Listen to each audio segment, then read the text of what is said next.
মহাপ্রভুর সঙ্গে নিয়ে তালের পদে সব এক হয়ে গেল। আর যখনই তালের পদে এক হয়ে যায় তখন কি হয়, ওই সংকীর্তনে প্রেমের উদয়। এখন বলতে পারেন বাবা প্রেমের তো উদয় হয়, আমরাও তো কীর্তন করছি, আমাদের তো প্রেম হচ্ছে না, তাই না? এখানে প্রেমের অনেকটা কথা আছে, ওই ভাবের অনেকটা অর্থ আছে। এখানে এই শিবাসঙ্গনে ভক্ত সঙ্গে কীর্তন করতে অষ্টসাত্ত্বিক ভাবের উদয়ের কথা বলা হয়েছে। এই অষ্টসাত্ত্বিক ভাবে একটি ভাব মাত্র হচ্ছে এই নয়ন বরিশাল। তাছাড়া এই জগতে আরো 7টি ভাব রয়েছে। এই যে আপনারা এই ভাবটা তুলে হরিবল ধ্বনি করেছেন, এটাও একটা ভাবের লক্ষণ। আবার দেখবেন কোন কোন ভক্ত ওই শিবাসঙ্গনে এসে দেখবেন ধুলায় ঘোরাঘুরি যায়, তাই না বাবা? আমরা অনেক ভক্তরা কি করি, আমরা হাসাহাসি করি, দেখো না কেমন ভক্তি হয়েছে, ওই যে ধুলাবালি অঙ্গে লাগছে সেদিকে খেয়াল নাই। কিন্তু এটা হচ্ছে অষ্টসাত্ত্বিক ভাবের আরেকটি লক্ষ্য। কোন কোন ভক্ত দেখবেন কীর্তন শ্রবণ করছেন, হঠাৎ করে ওই যে দেহের পশম আছে না, দেহের পশমটা হঠাৎ করে দাঁড়িয়ে যায়, এটাও হচ্ছে আরেকটি ভাবের লক্ষ্য। আবার কোন কোন ভক্ত দেখবে কীর্তন আস্বাদন করছে হঠাৎ করে পদভ্রষ্ট হয়ে যাচ্ছে, যে কীর্তন করছে ওই কীর্তনের পরটাই বলে যাচ্ছে, যে ওই কীর্তনে কি বলে গেল সেইটুকু বলে গেল। এটা হচ্ছে একটা ভাবের লক্ষণ। কোন কোন ভক্ত দেখবেন কীর্তন করছেন হঠাৎ করে হরিবল ধ্বনি করতে চাচ্ছে, কিন্তু এই হরিবলা ধ্বনিটা আর করতে আসছে, স্বরভঙ্গ হয়ে যাচ্ছে। আবার কোন কোন ভক্ত দেখবে একেবারে বাক্রুদ্ধ হয়ে যাচ্ছে, সে আর কথা বলতে পারছে না। এইরকম অষ্টসাত্ত্বিক ভাবে ভাবেই তো একজন মানুষ হয়েছিল। কার কীর্তন করে? আমার গোবিন্দের কীর্তন করে। সেই তারা ব্রহ্ম মহানাম কীর্তন করে অষ্টসাত্ত্বিক ভাবে ভাবিত হয়ে দেহ হয়েছিল গামাশ্রিত নামযুক্ত দেহের ময়লা থেকে জন্ম নিয়েছিল একটা দ্রব্য। সেই কথাটা পরে বলছি, যদি সুযোগ না হয় আগামী করলে বলবো।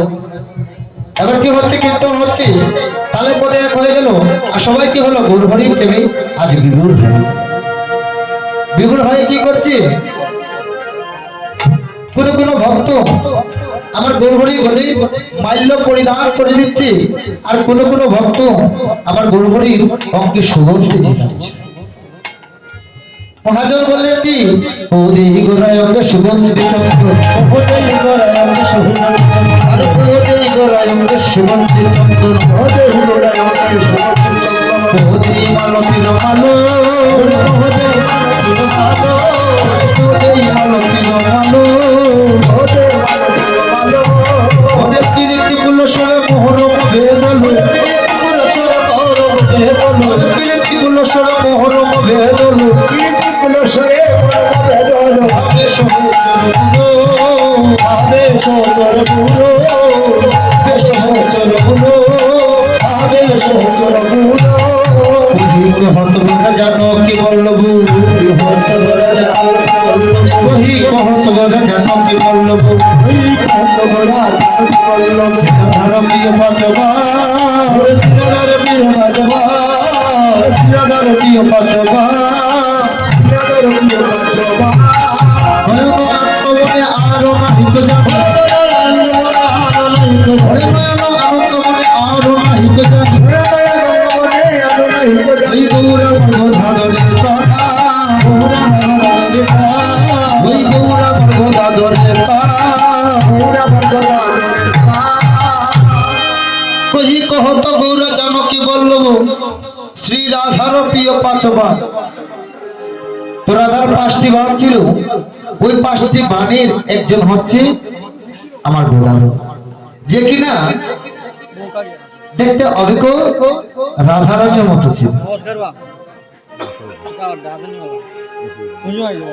তাই নন্দনন্দ দাস বলছেন কি, আমি এই জগতে কিছু জানি না, আমি শুধু এইটুকু জানি আমার গৌর গদাধরীর প্রাণ।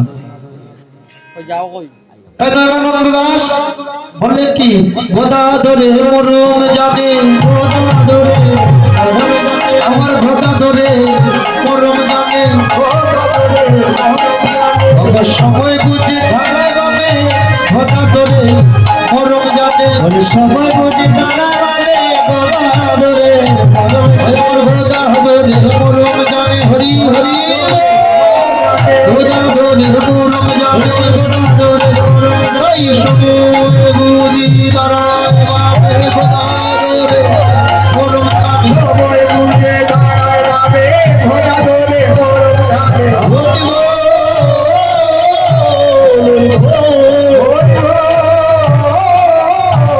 হরি বল হরি বল হরি বল হরি বল